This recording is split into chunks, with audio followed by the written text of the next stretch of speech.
और डोनबास में रूस का विध्वंसक हमला, 2000 किलो विस्फोटक से यूक्रेनी ठिकाने तबाह, 4 फैब 500 बॉम्ब से ड्रोन ठिकाने जमींदोज, सूमी में 4 फैब 250 बॉम्ब से रूस का अटैक।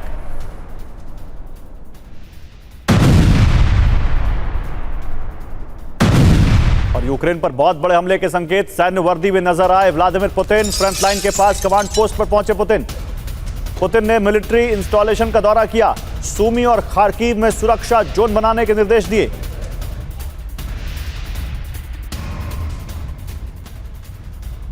तो देखिए, सैन्य वर्दी में पुतिन, नए हमले के संकेत। 4 जुलाई 2026 फ्रंट लाइन पर हरी सैन्य वर्दी में पहुंचे, खार्किव और सूमी में सुरक्षा जोन बनाने के आदेश दिए गए 4 जुलाई को जब वो पहुंचे।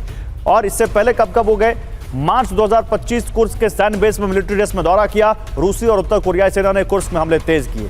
अप्रैल 2023 में सैन्य वर्दी में वो जब कमांड पोस्ट का दौरा करने पहुंचे तो यूक्रेन के काउंटर ऑफेंसिव से पहले उन्होंने बैठक की। सवाल यह है जनरल बख्शी कि पुतिन एक बार फिर से दिख रहे हैं कमांड पोस्ट पर, बॉर्डर पर पहुंचे हुए हैं, फ्रंट लाइन पर। 4 साल से ज्यादा की ये जंग हो चुकी है और आज भी पुतिन वहां पर अपनी सेना का जोश वैसे ही बढ़ाने के लिए पहुंचे हुए हैं। एक तरफ तो वो जंग थी ईरान की, वहां तो समझौता हो भी गया, यहां समझौता नहीं हो पा रहा है। और अब यूक्रेन ने जिस तरह से ड्रोन अटैक बढ़ाने लग रहा है कि समझौता होगा भी नहीं। आपको मालूम है कैसे वहां पर रूस ने मारा, क्या कैसे आप देख रहे हैं इसको? नहीं, देखिए ज़ेलेंस्की ग्राउंड की लड़ाई में पिट गए हैं। जो भी उनके इलाके 4 जो रूस लेना चाहता था उसने ले लिए हैं। दोनेत्स्क, लुहांस्क, क्रीमिया का लैंड ब्रिज और क्रीमिया। अब वो जब दिखाना चाहता है ज़ेलेंस्की कि मैं हारा नहीं, कि मैं भी नुकसान कर सकता हूँ, वो ड्रोन से पहले तो पिन प्रिक्स कर रहा था, अब इरिटेट कर रहा है, क्योंकि उसने कई 14 जो रिफाइनरीज हैं रशिया की गहराई में उनको हिट किया है। और इतना नुकसान हुआ है कि रूस को भारत से रिफाइंड ऑयल खरीदना पड़ा। ठीक है, रूस तिल मिलाया हुआ है, यूक्रेन बहुत तिल मिलाया हुआ है। और अब लग रहा है कि जब भी वो अपनी वर्दी डालते हैं, सैनिक वर्दी, तो इसका मतलब कोई बड़ा काउंटर ऑफेंसिव होने वाला है। समर सीजन में काउंटर ऑफेंसिव होता है, जब बारिशें बंद हो जाती हैं, बर्फ़ बंद हो जाती है, ग्राउंड हार्ड हो जाता है। तो अभी अटैक का मुझे काफ़ी अंदेशा है, ओडेसा की तरफ, खार्किव की तरफ, और हो सकता है कीव की तरफ भी हमला हो। हुआ सर, 27 लोग मारे गए, ऑलरेडी हमला किया उन्होंने। और अब लगता है कि जैसा कि आप भी कह रहे हैं कि जब पुतिन सैन्य वर्दी में आते हैं तो कुछ बड़ा अटैक होता है। तो इस बार भी क्या वो बड़ा अटैक कीव पर होगा या कहीं और होगा, वो देखना होगा। लेकिन इसी बीच ज़ेलेंस्की को पुतिन की बड़ी वार्निंग, दुश्मन जितने हमले करेगा उतना कब्जा करेंगे, पुतिन कह रहे हैं। अपनी रक्षा और बफर जोन बनाने के लिए कब्जा करेंगे, ये कहा है पुतिन ने। यानी एक हिसाब से ज़ेलेंस्की को कह रहे हैं कि तुम जितना हमसे लड़ाई लड़ोगे उतनी अपनी जमीन खोओगे। जैसा कि अब जनरल बख्शी भी कह रहे थे, जितना उसको चाहिए था वो उतना कब्जा करके बैठा हुआ है। तो यूक्रेन के सैन्य हथियार तबाह कर रहा है रूस। यूक्रेनी सैन्य फैसिलिटी को पूरी तरह से बर्बाद करने का प्लान है।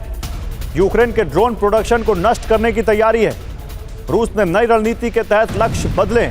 रूसी हमले पर स्पुतनिक की रिपोर्ट।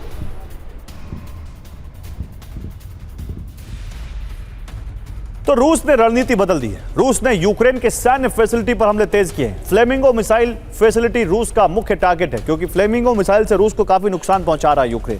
यूक्रेन के ड्रोन प्रोडक्शन को टारगेट कर रहा है रूस। नीपर नदी के नजदीक oil depot, fuel depot target किए जा रहे हैं। ब्रिज, रेलवे ट्रैक, सड़क को तबाह कर रहा है रूस। नए हमलों का मकसद यूक्रेन के सैन्य भंडार खत्म करना, यूक्रेनी सेना के आगे बढ़ने के रास्ते बंद करना लक्ष्य है, यह स्पुतनिक कह रही है।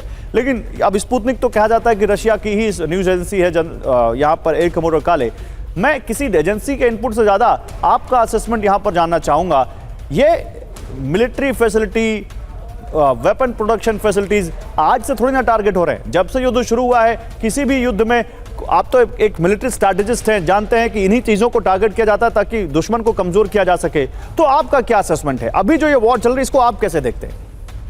देखिए गौरव, FP9 जो है, एक्चुअली FP9 फ्लेमिंगो जो है, इस एक तरह का ये एक बैलिस्टिक मिसाइल है। और ये बैलिस्टिक मिसाइल ने एक्चुअली 855 किलोमीटर यानी 900 किलोमीटर तक की रेंज है। और यही मिसाइल जो है ये रशिया के अंदर जो गहरे जितने भी उनके फ्यूल और ऑयल रिफाइनरीज है उन पे यूज किया जा रहा है। तो और साथ में ऑफ कोर्स कुछ साल पहले इंटेलिजेंस रिपोर्ट भी आई थी कि अबाउट 6 महीने पहले तक जर्मनी वगैरह दूसरे देशों से कुछ एआई इनपुट्स लगा के जो है ड्रोन्स का रेंज एक्सटेंड की जा रही है, और वो ऑटोनोमस ड्रोन जो हैं वो अंदर गहरा जाके रूस पे हमला कर रहे हैं।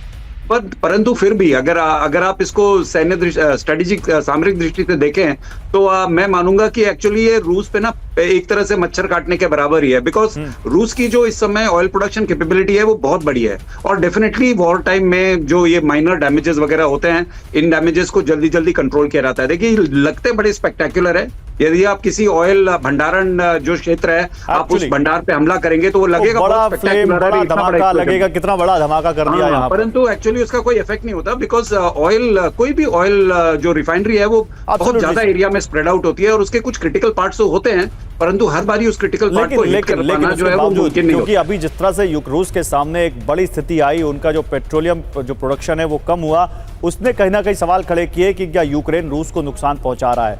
इस बारे में आगे बात करेंगे। Thank you so much sir, आप सभी का हमारे से जुड़ने के लिए। आप जल्दी से कुछ छोटी और कुछ बड़ी खबरें और हैं जो जल्दी से आपके सामने रख देते हैं। तुर्की के राष्ट्रपति एर्दोआन की इजराइल को चेतावनी, युद्ध का आदी हो चुका है इजराइल, ये कहा एर्दोआन ने। इजराइल का अस्तित्व क्षेत्रीय संघर्ष से जुड़ा है, लेबनान और सीरिया को युद्ध की आग में झुकने नहीं देंगे, ये कहा है एर्दोआन ने। और ईरान में नए नेवी कमांडर की तैनाती की गई है। अली ओजमाई को IRGC नेवी की जिम्मेदारी सौंपी गई है। अली रेजा तंगसरी की जगह बने हैं नए कमांडर। मई में अमेरिकी हमले में मारे गए थे तंगसरी। और हॉर्मुज स्ट्रेट में ईरान का बहुत बड़ा एक्शन, ईरान ने हॉर्मुज स्ट्रेट पूरी तरह बंद किया।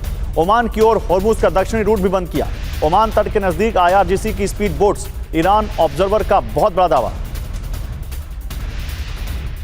तो हॉर्मुज पूरी तरह बंद। आइए दिखाते हैं आपको बिग वॉल पर हॉर्मुज स्ट्रेट में ईरान की अमेरिका को सीधी चुनौती। ओमान तट की ओर हॉर्मुज का दक्षिणी रूट भी बंद किया गया है।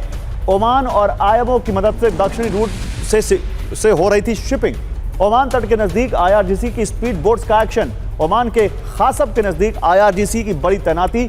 ईरान की मंजूरी के बिना जहाजों की आवाजाही को बंद किया गया। उधर हॉर्मुज से गुजरने वाले जहाजों पर सर्विस फीस लगाएगा ईरान।